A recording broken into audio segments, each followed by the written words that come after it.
L-ex kap nazzjonalista Simon Busuttil kompla bil-pożizzjoni tiegħu bħal dik tal-fera estremista nazzjonalista kontra il-programm ta' ċittadinanza b'investiment ta' pajjiżna.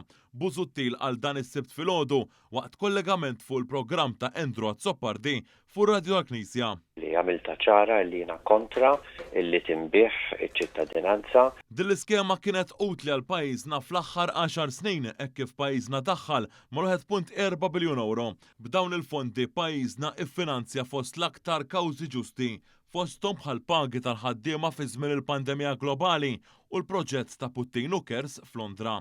Simon Busuttil qal li għadu bl-istess ħsieb bħal meta hu kien kap nazzjonalista u ħadda qatta bla ħabel kontra din l-iskema. Dan il-kumment tal-ex kap nazzjonalista fuq il-Media Knisja ġi wara numru ta' attakki mill-fera estremista nazzjonalista fuq il-medja soċjali wara is-sentenza tal-Qorti Ewropea.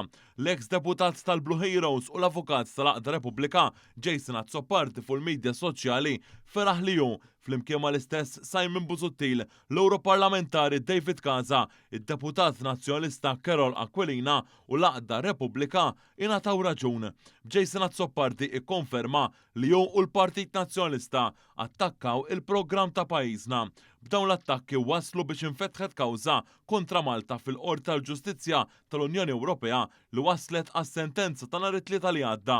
F'kitba separata, David Casa ftaħar li kellu raġun u mbagħad semma bosta esponenti tal-fera estremista nazzjonalista magħhom żied ukoll il-President tal-Parlament Ewropew u Europarlamentar Nazzjonalista Roberta Metsola.